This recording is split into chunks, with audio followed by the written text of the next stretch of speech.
he was my best friend. I was best man at his wedding. He played in the National Football League for about 7 years. Great guy, fun-loving.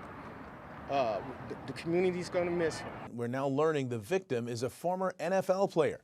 LA County investigators say former Philadelphia Eagles and Oakland Raiders defensive lineman Kevin Johnson was found dead yesterday morning at an encampment in Willowbrook in South LA. The call came in at 7:30 that morning. It wasn't the kind of call anyone expects, especially not the dispatcher who picked up the line. Her voice stayed professional, steady, but what she was hearing was anything but routine. The caller sounded frantic. They found him in a homeless camp. The voice said, "A former NFL player. He's dead. We don't know what happened." That detail alone was jarring. A former NFL player. Dead. Found in a homeless encampment. The image is hard to process. A man who once played under stadium lights, surrounded by roaring crowds, now found lifeless in one of the most unforgiving places imaginable. No cheers. No protection. Just silence. So the question becomes impossible to ignore. What happened to Kevin Johnson? How does someone go from playing professional football, one of the most elite stages in sports, to ending up alone, vulnerable, and dead in a place like that? Was this the result of years of struggle finally catching up to him? Or was something darker at play? Stay with me, because this case goes deeper than it first appears. What happened to Kevin Johnson is more than a tragedy. It's a warning, a reminder of how quickly life can unravel when the spotlight fades. Before we go any further, if stories like this matter to you, stories that demand attention and accountability, take a second to like the video, subscribe, and turn on notifications. This is one you won't want to miss. Now, let's talk about Kevin Johnson. In the 1990s, that name meant something. Kevin Johnson was a defensive lineman in the NFL, known for his physical presence and raw power on the field. He played for the Philadelphia Eagles, competing at a level most people only ever dream of. For a moment in time, he had made it, but like so many professional athletes, his story wasn't just about success. It was about what came after. Kevin Johnson was born in Los Angeles, California, on October 30th, 1970. He grew up in a neighborhood that demanded toughness. The city noise, the streetlights, the constant pressure to survive. It shaped him. Football became his way out. A structure, a focus, a path forward. He pushed himself through high school and earned a spot at Texas Southern University, where his talent started to stand out. He wasn't flashy, but he was effective, strong, relentless. Coaches noticed. And eventually, the NFL did too. In 1993, Kevin was drafted in the 4th round by the New England Patriots. For most players, that moment is everything. Years of hard work finally paying off. But sometimes, the dream doesn't even get the chance to begin. Kevin was cut before he ever played a regular season game. Just like that, the door closed. Still, he didn't quit. He spent time on the Minnesota Vikings practice squad, grinding, waiting for another opportunity. And eventually one came. Kevin signed with the Philadelphia Eagles, where he finally stepped onto the NFL field for real. Over the course of his career, he played in 23 games. He recorded 43 tackles, 7 sacks, and even returned a fumble for a touchdown. It wasn't a superstar career, but it was real. He belonged there. And then it was over. The NFL moved on, and Kevin Johnson was left behind. For players in the 1990s, the safety nets didn't exist the way they do today. There were no massive guaranteed contracts, no social media branding, no long-term financial guidance. When the game stopped, so did the income. And for many, so did the support. Kevin struggled. The physical injuries were one thing, but the mental toll was something else entirely. Football doesn't just leave scars on the body. It changes how you see yourself. And when that identity disappears, the fallout can be devastating. Over time, Kevin's health declined. His finances collapsed. Eventually, he found himself homeless, living on the streets of Los Angeles, far removed from the stadiums where people once shouted his name. And that's where his life ended. In a homeless encampment in Willowbrook, just south of downtown Los Angeles. When sheriff's deputies arrived at the scene that morning, nothing immediately stood out. The area was known for crime. Tents, scattered belongings, people just trying to survive. It all looked painfully ordinary until they found Kevin. He was lying face down on the ground, alone, no witnesses, no one there to explain what had happened. The scene was quiet, unsettling. The injuries told a disturbing story. This wasn't an accident. This was an exposure or a medical emergency. Kevin Johnson had been attacked. Someone had taken his life. The medical examiner would later confirm that the cause of death was violent. The former NFL player, who once stood strong against professional athletes, had been overpowered in one of the most vulnerable moments of his life. Investigators knew immediately this wasn't just another case, but the questions were overwhelming. Who would want to hurt him? Why here? And why now? As officers secured the scene, there were no obvious answers. No witnesses came forward. No immediate suspects. Just the body of a man whose life had unraveled quietly until it ended violently. And this was only the beginning. As the investigation dragged on, detectives still couldn't wrap their heads around one unsettling detail. Nothing valuable had been taken from Kevin Johnson. His few belongings were still there. The clothes, the basic necessities. Even items that could have easily been sold or traded were left untouched. This wasn't a robbery gone wrong. Whatever happened in that encampment was deliberate, personal. That realization shifted the entire direction of the case. Police began digging deeper into Kevin's past, trying to piece together who he was in his final years. Not the athlete fans remembered, but the man he became after football ended. They reached out to former teammates, coaches, and anyone who might have stayed in contact with him. Most hadn't heard from Kevin in years. Some admitted they didn't even know where he was living. But one former Eagles teammate agreed to speak, on the condition of anonymity. He changed after football, the former player told investigators. It wasn't just injuries. It was like he lost his identity. He didn't know who he was anymore. Those words stuck. Kevin had gone from being part of a structured world, practices, game days, locker rooms, brotherhood, to complete isolation. And once that structure disappeared, so did his sense of direction. According to those who knew him, Kevin became withdrawn. He stopped returning calls. He stopped asking for help. Slowly, quietly, he faded. Detectives now wondered if Kevin had crossed paths with the wrong person during that vulnerable time. As officers canvassed the homeless encampment again, someone finally spoke up. A resident told them that Kevin had been arguing with another man just days before his death. It wasn't a small disagreement either. It was loud, heated, and aggressive enough that others nearby noticed. At the time, no one thought much of it.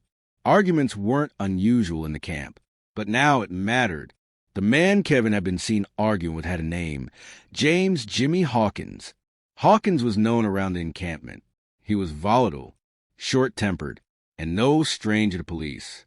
While his criminal record mostly consisted of minor offenses, there were red flags, recent assault charges, unstable behavior, and a pattern of confrontations.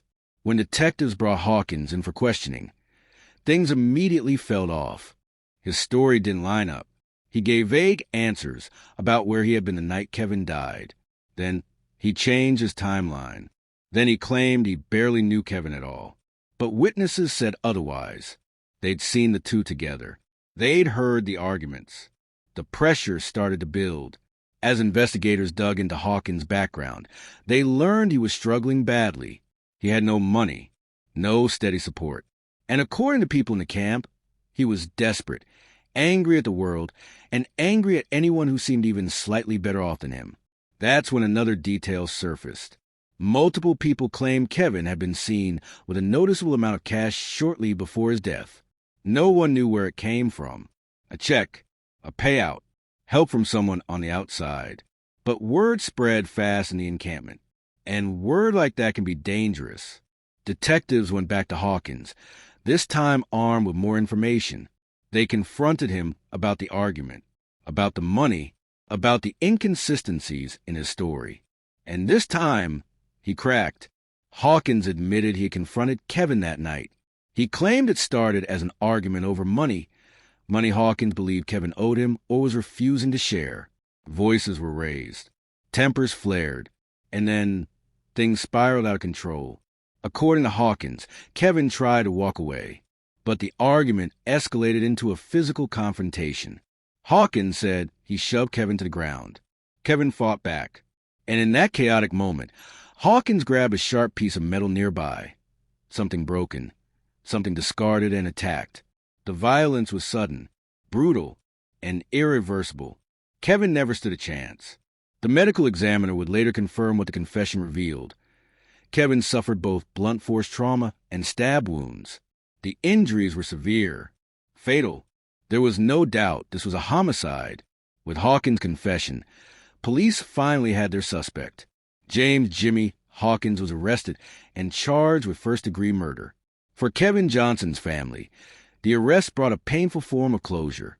Nothing could bring him back. Nothing could erase the image of how his life ended. But at least they had answers. At least they knew his death wasn't forgotten. Yet even with justice moving forward, Kevin's story left behind questions that were harder to answer. How does someone go from the NFL to the streets? How does a man once surrounded by teammates, fans, and opportunity end up dying alone in a tent? And how many others are walking that same path right now, unnoticed, unsupported, and one bad moment away from tragedy? Kevin Johnson's life wasn't just a true crime story. It was a warning, a reflection of what happens when the spotlight fades and there's nothing waiting on the other side. And maybe the most haunting part of all, Kevin didn't disappear overnight. He faded slowly, quietly, until the world stopped looking. Even after the arrest, the weight of Kevin Johnson's story didn't fade. If anything, it grew heavier.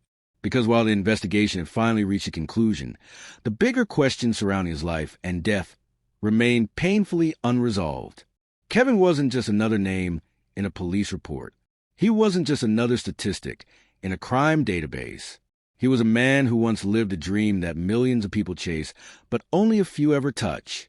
He stood on professional football fields, wore an NFL jersey, and lived in a world most people will never experience. And yet, he died in a place where people struggled just to be seen. That contrast is impossible to ignore. After Hawkins was charged, Kevin's family finally spoke publicly. Their grief was raw, layered with disbelief and heartbreak. They talked about the Kevin they remembered, the young man with drive, strength, and hope, the athlete who worked relentlessly to earn a spot in the league, the son and brother who once believed football would be his way out. They never imagined this would be how his story ended. Former teammates also began reflecting on Kevin's life. Some admitted they wished they had checked him more. Others said they had no idea how badly he was struggling. And that's the part that lingers, the idea that Kevin didn't vanish. He was still here, still breathing, still fighting. But he was fighting alone. For many former NFL players, especially those from the 1990s, life after football came with very little support. There were no massive contracts, no guaranteed safety nets, no structured transition into life after the game. Once the cheering stopped, reality set in fast. And for Kevin, that reality hit hard. The physical injuries took their toll, but the mental weight, the loss of identity, purpose, and belonging may have been even heavier. When football ended, the structure that had defined his life disappeared. And without it, Kevin struggled to find his footing in a world that no longer recognized him. That struggle led him to the streets. The homeless encampment in Willowbrook wasn't just where Kevin died. It was where he had been trying to survive, where he slept, where he tried to exist in a world that had moved on without him. And in that vulnerable space, his life intersected with someone who would ultimately take it. James Hawkins would later plead not guilty, but the evidence in his own confession painted a clear picture, a confrontation fueled by desperation, a moment of uncontrolled rage, and a life lost forever. But even with a suspect behind bars, justice felt incomplete, because Kevin Johnson's death wasn't just a result of one man's actions. It was a result of years of neglect, of systems that failed him, of a culture that celebrates athletes at their peak, but often forgets them when the lights go out. His story forced people to ask uncomfortable questions. What happens to players after the game ends? Who checks on them when the money stops? The injuries pile up, and the identity they built their entire lives around suddenly disappears. And how many others are slipping through the cracks right now? Kevin's death became more than a headline. It became a symbol, A reminder how thin the line is between success and survival, how quickly everything can change, and how easily someone can be forgotten once they're no longer useful to the machine. In the end, Kevin Johnson wasn't remembered for his tackles or sacks. He was remembered for the tragedy of how his life ended. But maybe, just maybe, his story can still serve a purpose. Maybe it can push conversations about mental health, financial planning, and long-term support for athletes.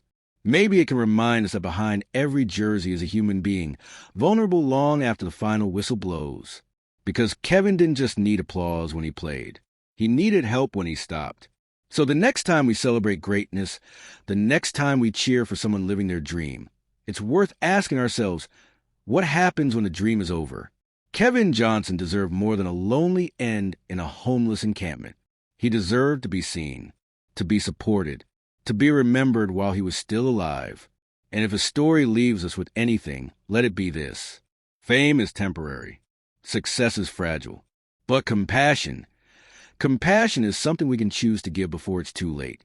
Let me know what you think about this case.